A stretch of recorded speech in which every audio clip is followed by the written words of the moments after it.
na kijana by the way alifanya tabia mbali ni spanky hiyo nini tukiwa huko nyuma.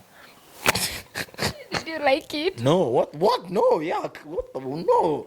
Hao ndio hawananga ukimwi or something, so watu wanataka kukula hao jo kisema hakuna nini, so hiyo ndio ilikuwa the whole point. And actually nakumbuka hiyo because nikishoot hiyo short film, after kushoot hiyo short film the following morning, it was on Saturday, by the time nilikuwa naamka Sunday nili break up na my then girlfriend.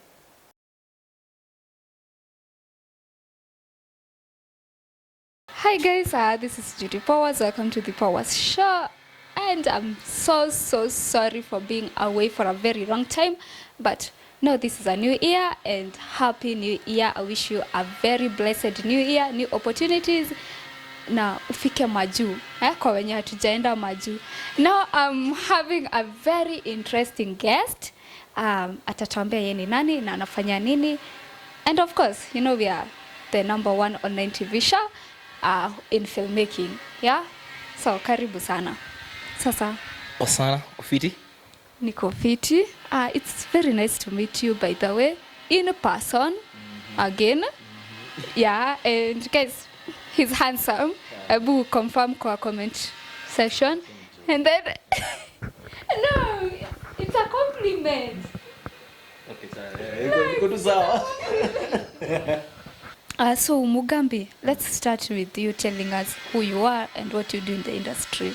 So, my name is Mugambi Ikiara. I am an actor, a singer, songwriter, commercial model, voice artist, and yes, that's pretty much what I do. I enjoy a lot of doing accents and learning new things. I just do so many things in the industry that that's what I do for a living, purely. So Mugambi, how did you get to this creative industry? Yeah, so the first time I actually thought of it nilikuwa first year. I was in UON, alafu mtu akasema nikaona tu poster ya the University of Nairobi Traveling Theatre. Then I ignored it. And nilikuwa nafanya nilikuwa nasomea anything to do with the arts. I was studying tech. So for first year, second year, hata sikuwa ifikiria. Third year, someone needed volunteers for some project. They needed someone who can volunteer to act. So I got like, okay, yeah, wacha ni volunteer.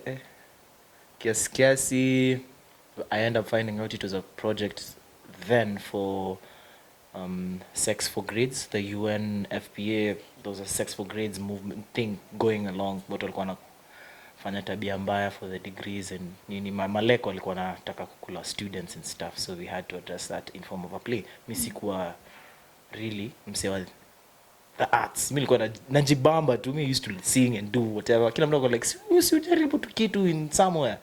I got like mimi nasoma tech. So eventually I got the chance. I went there.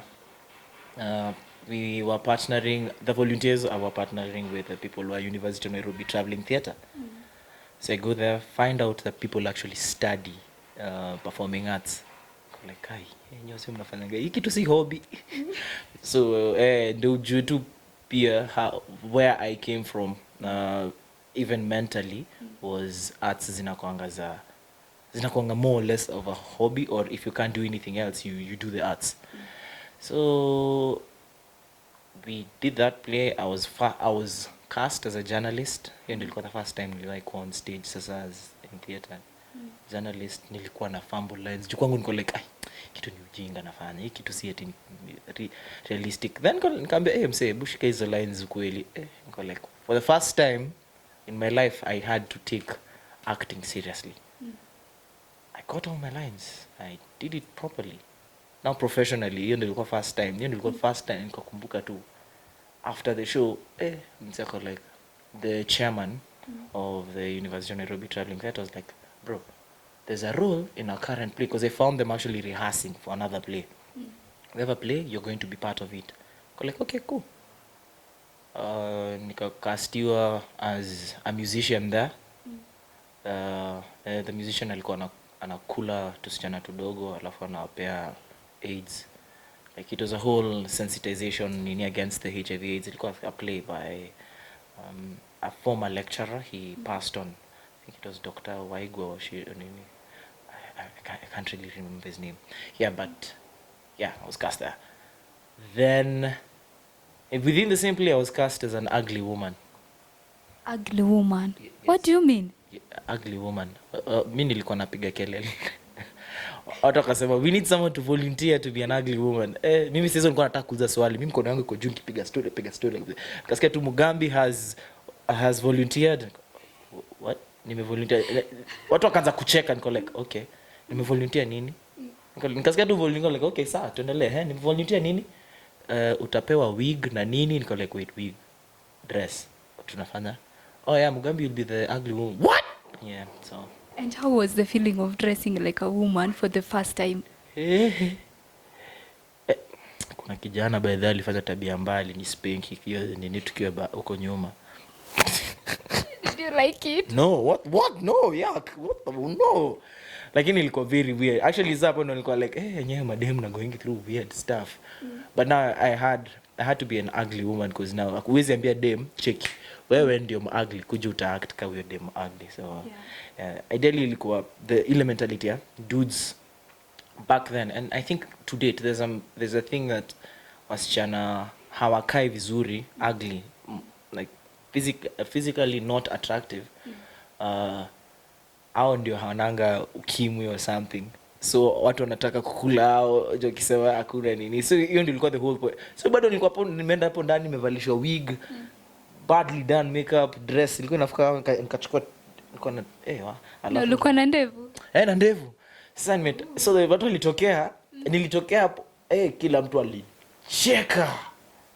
Oh God, everyone laughed. And for the first time I was like, oh, okay.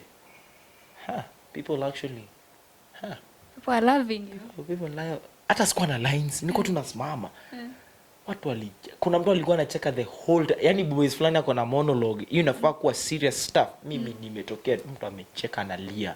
Like naona mtu anacheka analia. Niko so that was the first time actually I ever joined this. Then started short films. Same chairman. Akaniita kwa short film yake. Then eventually kaanza ku audition, got an advert, then got TV series at some point, then got to be featured on a couple of shows here and there, did a couple of movies, and yeah, huko ndo tuko sahi. And what was your first experience in doing films? Now you're facing cameras, ni kitu huko umechukulia serious, now it's becoming a career slowly by slowly. What was the feeling? Honestly, sijai feel different. For me it was, nimetoka theater, okay, tunafanya short films, okay, from theater to short films, and now back to, because short films are telling you msee usiogope kwa camera, because no one is judging you. No one is judging your performance per se. Haijalishi hata kama itaonekana na mwalimu pekee ama na watu kama 40, it doesn't matter. Are you being present in that moment? Of course hazikuwa tipoa, because hiyo time nilikuwa bado naanza, sikuwa naelewa a lot of stuff. I still don't think I've gotten to a point where I'm like, I am the best. Or no, you can never really be the best. You can only be true to yourself at a particular moment ukiact. So mimi haijainishtua. So mimi sijaishtuka in anything. Nakonga tu na shamelessness. Niko na kierere. Napenda kujua stuff. Ama napenda nakonga tu like sijui sawa nitajua ama nitalan. So mimi nishtua kama sijui sawa sijui. What would you say that was your best experience in set, like mukishoot? What was the best movie and you've shaikuwa featured in na uka feel this is it, you know? Honestly, I don't think there's a timeless at them, because all my characters, all the characters I've ever played are unique in their own ways. First character I ever played on TV, sasa I was in Nanyorai. I was playing a Masai, a weird dude kanaitwa Lemiso. Hiyo ni character I think sijui can shade the role umse, because he's just always somewhere. There's Lemiso, huyo ndio alikuwa character nilikuwa for the first time na realize you can actually be an antagonist somewhere.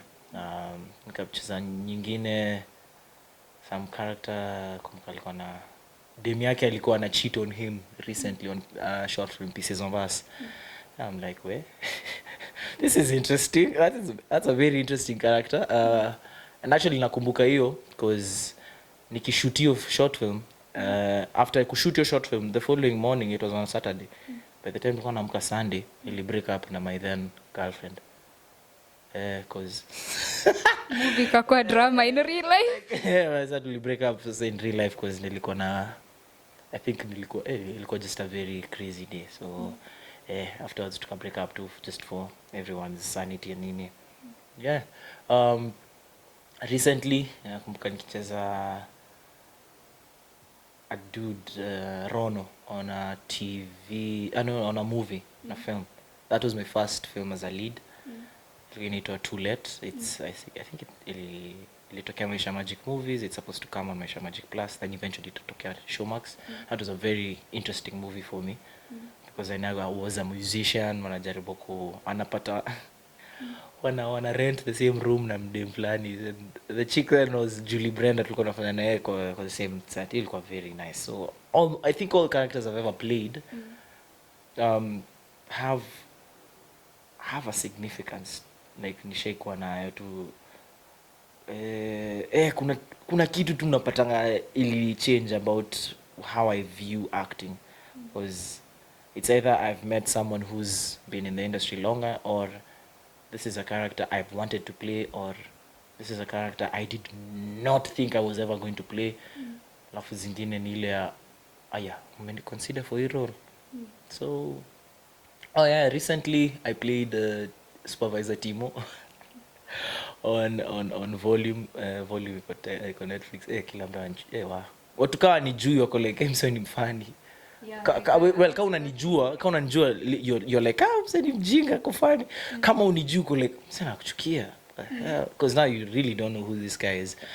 And actually really enjoy hiyo because now it was a character I was like, okay, your character actually ilikuwa one of like a filler characters. What call like the small akunanga small roles. It's what you make of the role. It's only small actors. Kama wewe unaona role ni ndogo sana, you'll just give a very bland, forgettable performance. But if you're supposed to be a certain kind of way, because the brief was say ni mtiaji na ni shetani, quote unquote, you have to find a way to play that. You can either be the serious mtiaji, or you can be the very unlikable, anadhani he is a playful person kind of mtiaji. Ule mse mwenye unajua umse ana uthingi lakini anajua funny. Ako delusional ili understand you. Or you can decide to just be evil, purely evil. Now ile unapangia mtu uko tuna sadism in you, and so there's a whole way of you just trying to play characters kinini. So sijui character mwenye nimeenjoy sina pasi. Set yenye nimeenjoy, I think all of them were interesting in their own way. So does it mean that you never had challenges in set, the making of the films that you have been featured on? No. Oh my God, no. So tell us some of the challenges that you faced when filming. So when I was still an up and coming dude, sasa nikianza on proper sets, sasa nimetoka yote nilikuwa nishi Nyeri with my mom. I left Nyeri, came with luggage to Nairobi nikienda set flani. Tulikuwa tumeambiwa, you guys are going to be shooting in Kileleshwa, so we need Kileleshwa. Kukuja tukapeleka Uthiru, tuanze hapo. Niko like Uthiru, tulikuwa mbali. Sasa nimebana na luggage. Niambia mtape provide accommodation on set. Niliingia nikalala kwa nini? Kwa nyumba ya mama fulani. Hatukulala kwa kiti ama nini mimi nilienda nikachukua the dinner table, dinner chairs. Nilishikanisha 4 nikalalia. Kwa sasa ningechikanisha 3 singetosha.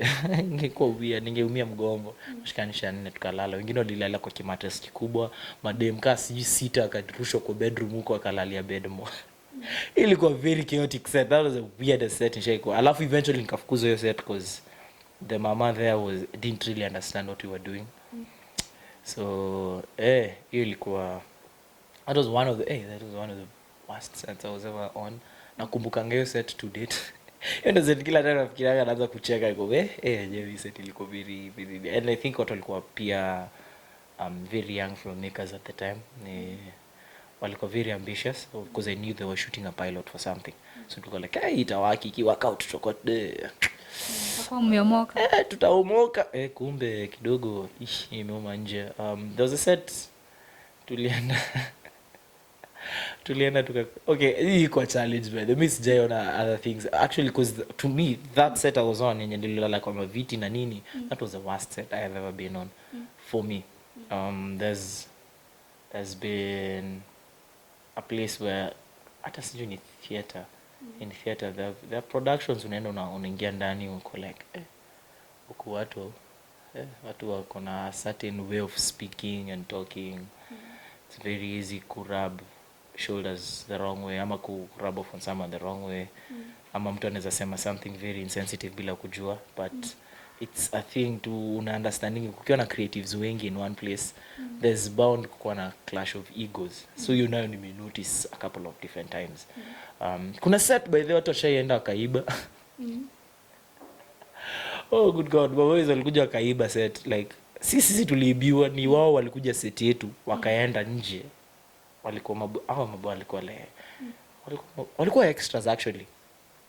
Walikuwa wamekuja kuwa part of friends to one of the actors because they were like okay, we need authentically like watu wanakatu mabeshti ukweli. So boys akaenda kaleta mabeshti wake wawili.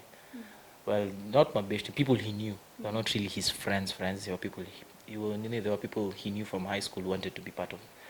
Vijana walienda kaiba mahali. Wakaiba wakakuja wakipigwa set. Alafu sasa ilibidi tuende huko ni tukasaidie vijana wasiuawe pase, tukapeleka makarao.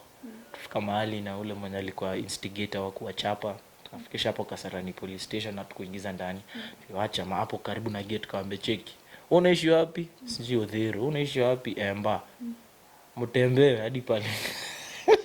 And from these all challenges, did you ever learn something like unasema no, if I go to a set na iko hivi, I'm not doing that.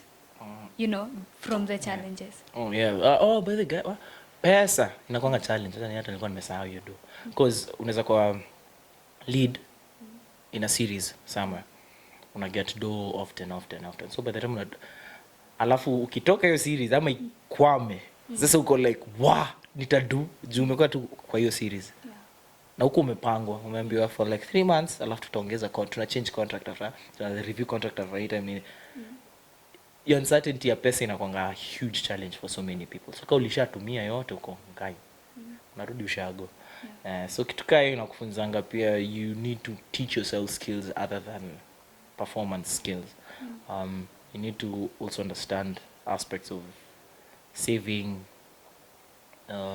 your money or investing your money depending on how much you're getting or what, because kuna times zingine pia kusema invest your money is not viable.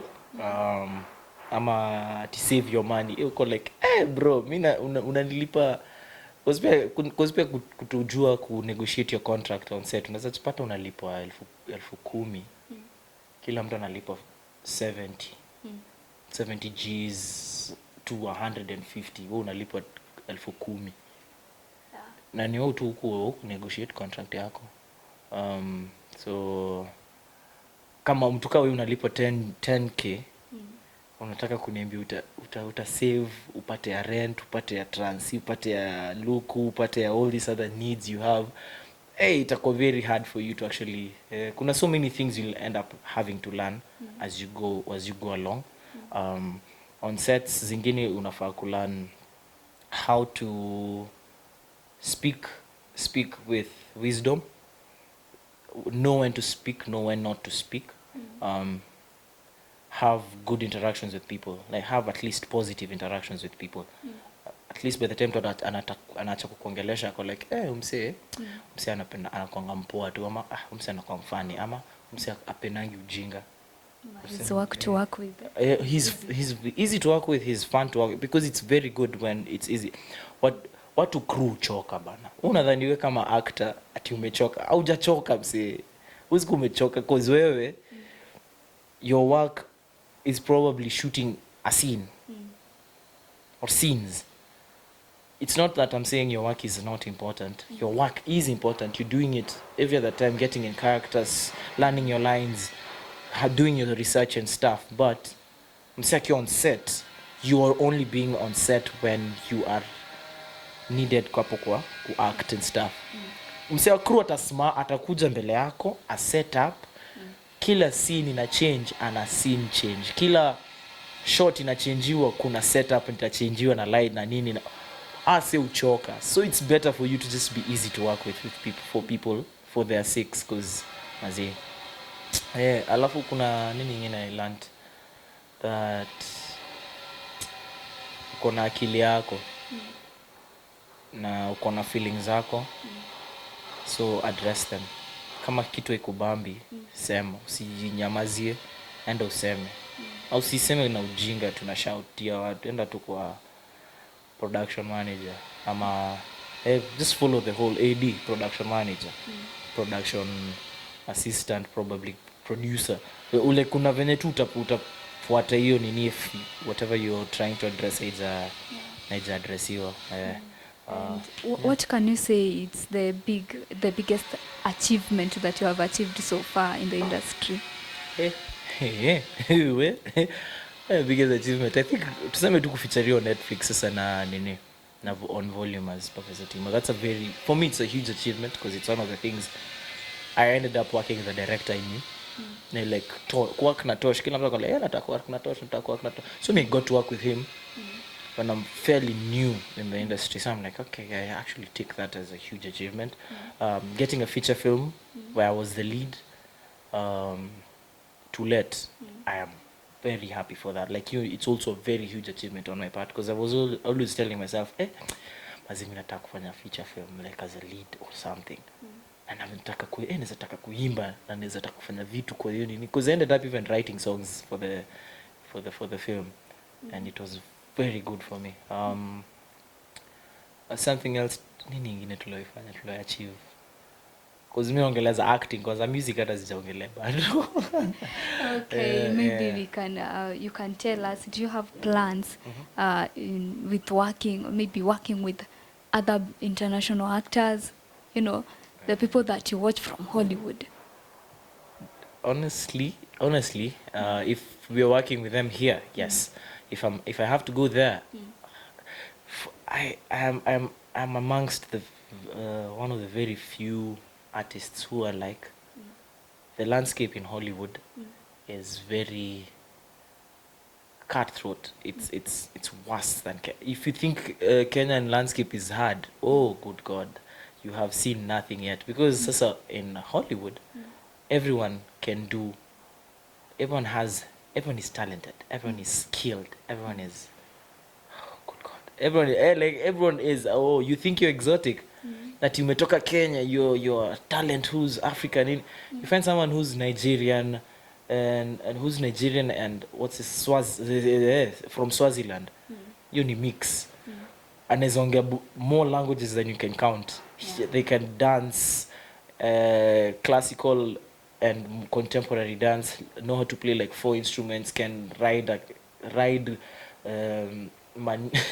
so unaangalia usaya kuna skills mingi, unaweza do nini, naweza imba, ni dance na nifa. Okay, and yeah, so it's a hard thing to siku ubaya, but I prefer if we're working with them here and being paid their rates, I would definitely never want to leave Kenya.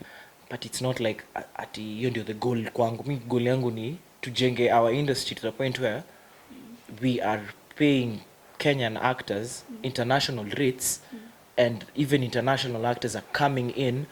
Unasikia directors akina Scorsese are coming, akina Nolan are working on stuff, Taika Waititi, Quentin, all these people are coming to Kenya to produce movies, and they're paying Kenyan actors with Hollywood rates. Ooh, that would be the best of the best. You itakuwa to the best time, because just imagine you're going to be changing. You're not only going to be changing Kenyan lives, you're also going to be changing the landscape of the Kenyan art industry. Unaona mtu unadhani msanii unaona msanii msanii ni mnoma, nimemwona Citizen, nimemwona KTN, nimemwona nini. I'm not even saying that these people pay badly. I'm just saying that you will think ujumse ako TV msana kafunga bro.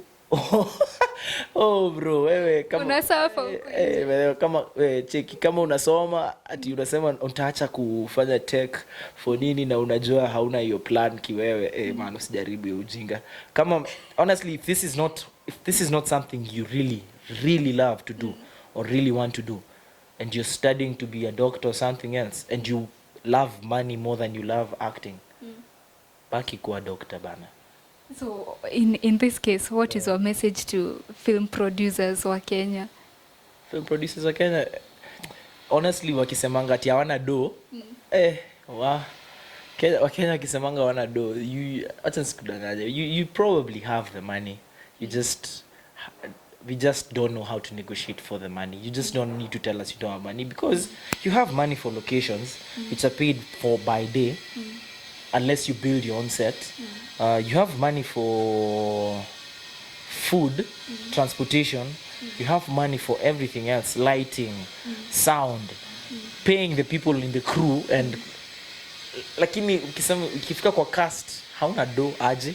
No one wanna execute your story. Unless ulikuwa unataka kushoot documentary, hawezi sema hauna do ya cast. Na pia that's not hata producers hata sita wa fault at times, because pia cast wengine unaoferiwa, unapewa an initial offer, you don't know how to negotiate for more, depending on what you're bringing on into the table, because now it's all about you. Negotiation skills are very nice to have, because I can be given now Zambia ninakulipa 20,000 for what, per month, per episode, per hour shooting, per day, because everyone has different rates. So Mugambi, don't you think most actors or filmmakers should work on their skills so to earn more? You know, if you are more skilled, you will get more money than amateur who is starting. Skills are necessary. Skills are necessary. That's a definite. If you can get an opportunity to go and learn, get to master classes, get to all these things, add a skill in either driving, shooting, riding horses. If you can have a skill that itakujenga eventually, yes, definitely have it, because you probably will be paid more if you can actually negotiate it well enough. The skill is only worth having if you're using it. So the skills are amazing. Never going to say it's not. It is the best thing to have an extra skill, but it is also a very good thing to utilize others that are not necessarily artistic skills. You also need to have business skills, legal skills, like lazima tu kuna jua, or if you cannot learn them, find people who can do that for you. Okay. Yeah. No. Okay, Mugambi, no, as Mugambi, not an artist, ushaipitia challenges, then you felt like, no, I have to give up, I cannot go on, and what were they? Yes, I think it's a very adult thing to go through challenges. When people say, oh, I had very supportive parents who did this and this, my mom was only supportive of me and the career choice only if it meant I was supposed to do technology and the arts as a hobby. And eventually I came to learn that the arts are not a hobby. This is also a career path that I have, because for security financially and nini. And I totally get that, because that's a thing you never know when you're getting into the arts.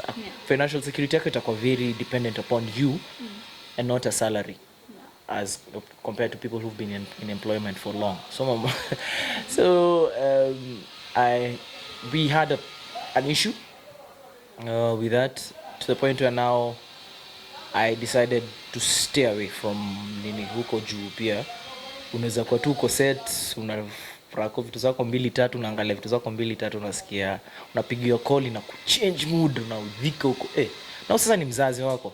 So instead of hating your parent and living with resentment ama kumuongelesha kumtusi, because at the end of the day you need to respect your parents. They are there because they're there because they're your parents and they love you and you kweli wanakupenda. You would rather step away and lead your life because it's your life, it's not theirs. They might want to guilt you into thinking, oh, you've done this, I've done so much, I've sacrificed so much. It is true, they have, but at the end of the day you're the one who's going to live your life.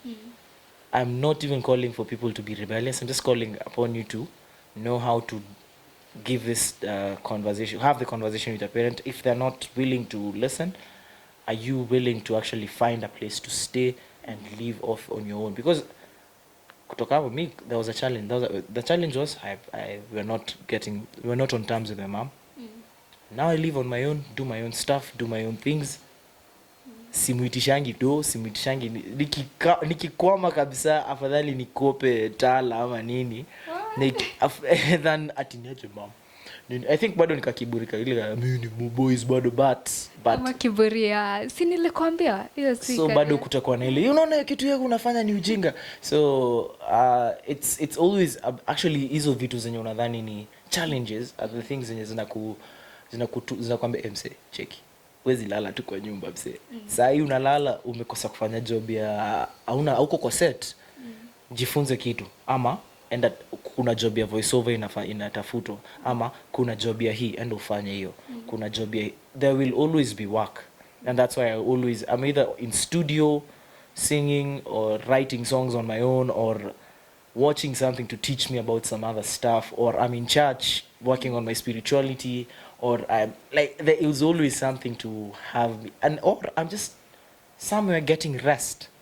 Because rest is also as important as all these other things, as kutengeneza do ama kufanya nini. Another challenge I have is kimimi tu nakuanga na an issue ya communication with people, and I think it's something I noticed. Na city communication face to face, no, while I'm running late or something. I had grown sasa ile story ya najifunza kuwa independent and nini. I have been so used to not being accountable to someone, quote unquote, to the point where I don't feel like nafaa kukuambia niko wapi, kwani wewe ni mamangu ama kwani wewe ni demi yangu ama kwani wewe ni nani kwangu. So that always inagonga a thing I have to learn, that I'm running late, let me tell someone. Every time I'm about to be late, I text. I know I don't do it religiously every other time, but I make it a point to work on myself. Mimi I'm an adult now. Hakuna mtu anakuja kunichange ati Mugambi baba inafaa kuwa zizi. It's I am running late. Excuse me, I'll be late by 10, 20, 30, 40 minutes, an hour. Or I don't think we can do this today. Could we reschedule? Or I don't like how you're speaking. Could I do not like what you're telling me. Please change. Or whatever you're saying is not right. And if you think I think like that, no. Or just making a point clear with someone. It's a thing I've learned now to do, and I'm working actively on. Point blank too. Nini ingine. And mentioning of family, by the way, do you have a family, your own family, the Mugambis, like wife and kids? No, I do not. And why is that? I choose to have my own I choose to focus on work kimimi. I'm selfish. I realize I'm selfish. I'm very selfish with my own time and space, so I don't think I'm mature enough to have a relationship with someone's daughter. Even in New Year. Especially this, kwanza mimi nilisema from my last relationship, because we ended up breaking up in like August, if I'm not wrong. August or July, August, I can't remember. But kutoka hiyo time I'm like, checky, I'm honestly not in a place where I will be making someone feel like they're another thing. Seti ati my girlfriends are nagging or nini. Every other person, my exes are all people I'm like, hey, wao ni watu wa noma.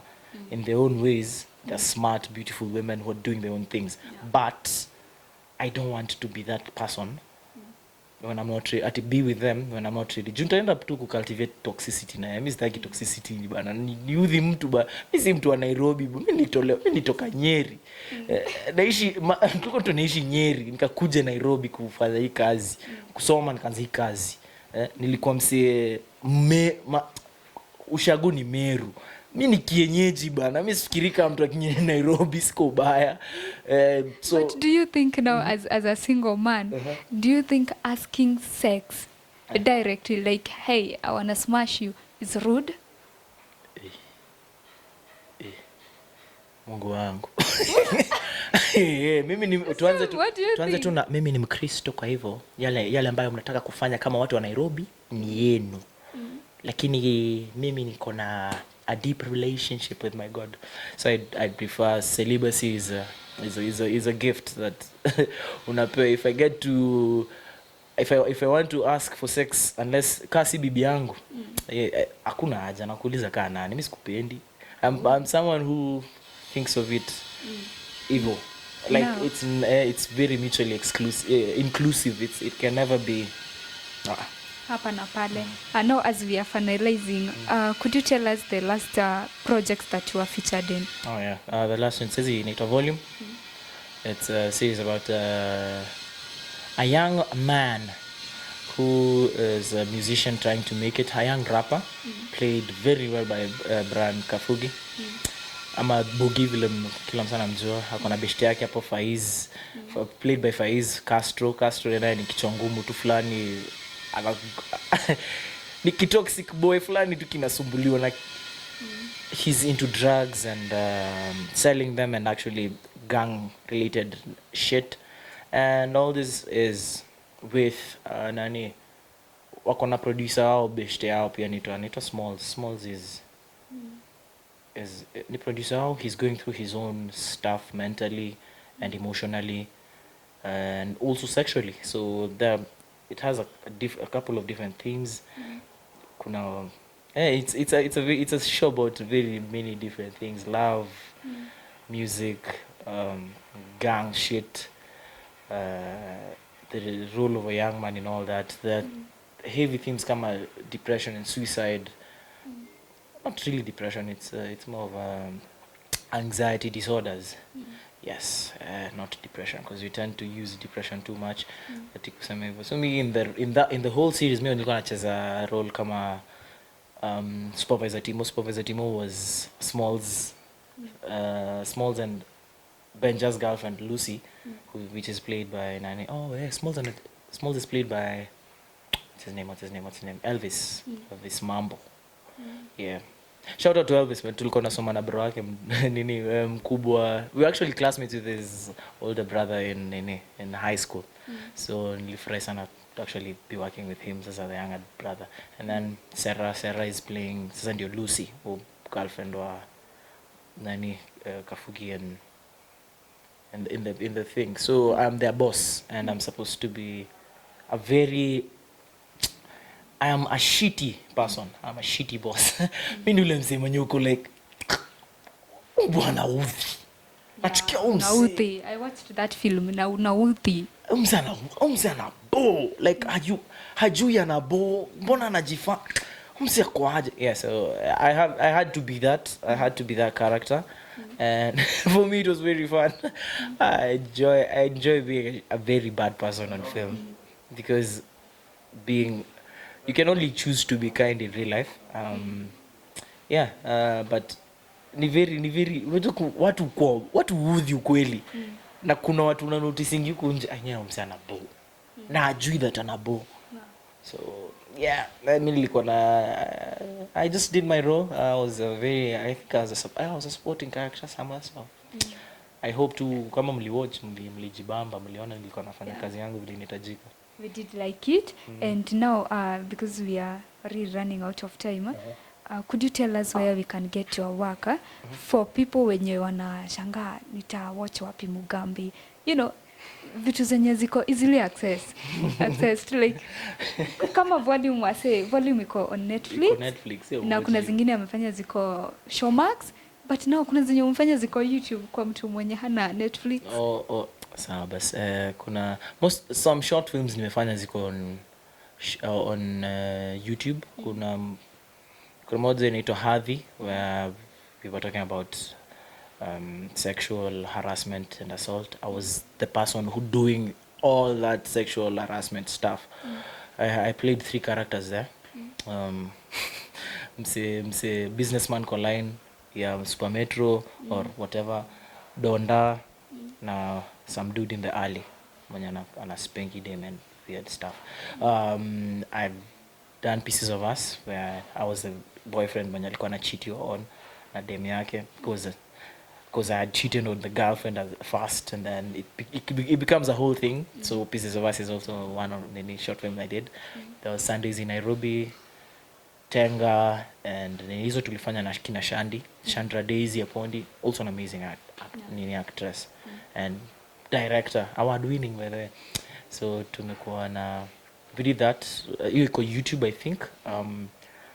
There are others tulifanya. Okay, hizo ndo zenye najua ziko YouTube, and they're mostly short films. If it's not there, if it's not there tutaambia tu. Kama hizo zingine mtaiona tu elsewhere. Okay. Now you can tell us like what is your final word? What is your final word?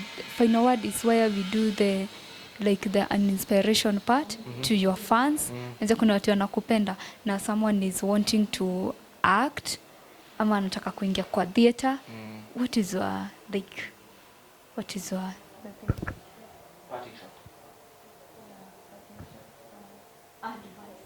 Oh, my advice. Yeah, so what is your advice? Okay. Anyone who wants to get into this, you will definitely be scared and nervous and all these things. Do it scared and nervous and with anxiety. Do it. It doesn't matter. You have to do it. If you want to do it, you have to do it. Scared, you have to do it. Nervous, you have to do it. With spendi watu wakiniangalia, okay. So usikue actor. Utaki watu kuangalie, enda ufanye kazi kwa kama mortician, because you'll only be working with dead bodies, they can't see you. Sitaki kufanya. If you're too scared to do your stuff, mazi usijaribu kuact bas, because definitely watu watakuona. It's an after effect of you working. Sijaribu kama unadhani kama unaogopa na unajua mimi napenda hii stuff. If your love for this is overpowered by your fear, you'll not amount to anything. Yeah? If your love is overpowered by the fear, mazi utafanya chochote. Always have your love overpowering the fear. Your love should overpower the fear. Watu watakupata wapi on your socials? My socials nafanyanga tu mostly IG. IG _Mugambi _. Yeah, mostly IG. Hizo zingine uta probably get through IG, but hiyo tu ndo the one I use mostly. Okay. Yeah. So thank you so much for coming to my show. It's an honor to have you here, considering, ni celeb mkubwa, and thank you by the way for coming, and thank you for sharing your story with us. I believe we can have part 2 of this, right? Yeah, sure. Yeah, definitely. Yeah, because there are a lot of things that we didn't discuss about your personal life and life before fame. And just saini venye unatoka huko nje and people are asking for selfies. Like how was life before, how was life before fame? I would love to discuss that with you, and hopefully that utanipea chance ingine. Yeah, sawa. Yeah, definitely. Tutapanga. Yeah. Tutapanga. Okay guys, thank you so much for watching. This is Judy Powers, and by the way, me nawarank sana, nawapenda. Just subscribe to this channel for more details kwa filmmakers. Najua mnapenda hawa watu because they are the best entertainers in Kenya. I think film industry ndo tunafurahia sana most of the time, unlike when we are watching music. Kuna venye when you guys are doing a thing on our screen, tuko like, this is it. It's fun watching. And thank you so much. Until next time. Bye.